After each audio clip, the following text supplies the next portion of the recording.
Halo teman-teman, Assalamualaikum warahmatullahi wabarakatuh. Izin memperkenalkan diri, nama saya Sadana Allah Astri, NPM 1913031016. Jadi di sini saya akan menjelaskan tentang peran akuntansi sektor publik di era digital.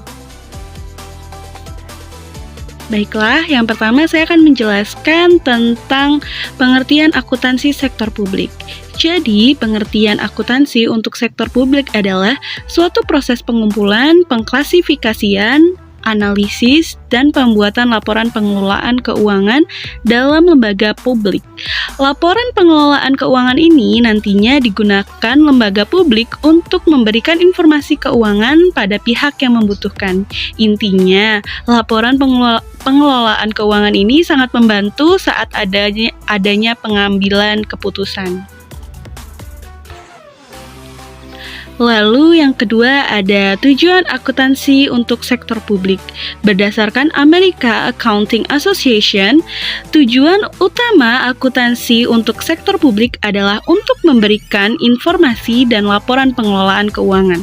Selanjutnya, laporan ini akan digunakan untuk pengendalian, manajemen, dan sebagai pertanggungjawaban. Lalu yang selanjutnya saya akan menerangkan tentang ruang lingkup akuntansi sektor publik. Akuntansi sektor publik merupakan salah satu bidang akuntansi yang ruang lingkupnya penggunaannya untuk lembaga sektor publik.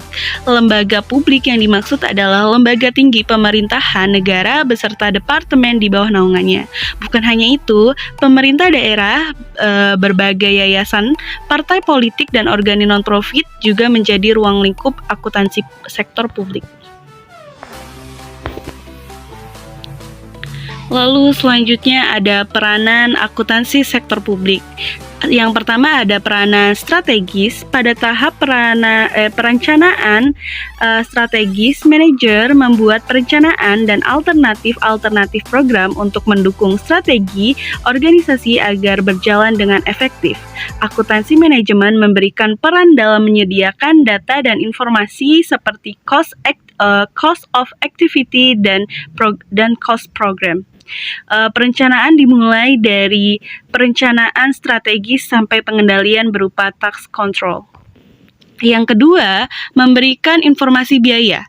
Peran kedua dari akuntansi sektor publik adalah memberikan informasi biaya. Adapun biaya yang dimaksud adalah biaya input, biaya proses, dan biaya output. Informasi biaya tersebut wajib diberikan karena berhubungan dengan transparansi dana sehingga manajemen dapat mengevaluasi biaya apakah berlebih dan berkurang. Oleh karena itu, sebaiknya informasi yang diberikan rinci dan detail. Yang ketiga ada penilaian investasi. Jika dibandingkan dengan sektor swasta, sektor publik memiliki karakteristik yang lebih rumit, baik di dalam hal kegiatan, peraturan, pengambilan kebijakan, manajemen, dan termasuk diantaranya juga mengenai penilaian investasi. Yang keempat ada penganggaran atau budgeting. 3 fungsi anggaran yaitu stabilitas, distribusi, dan alokasi sumber daya publik.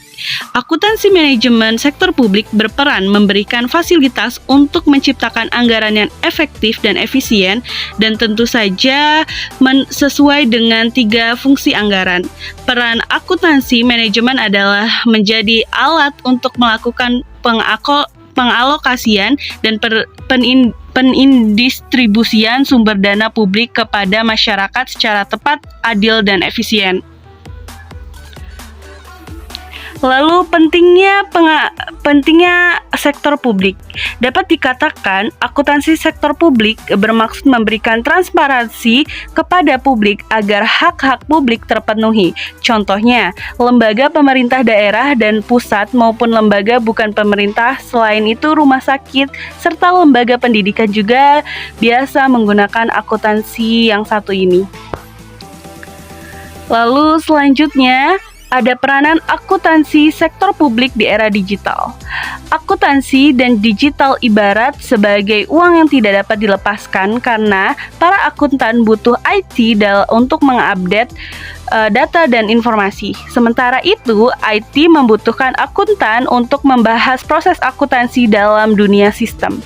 Menurut DIA, profesi akuntansi mengalami perkembangan pesat seiring tingginya tuntutan masyarakat di dunia, usaha dan perkembangan global.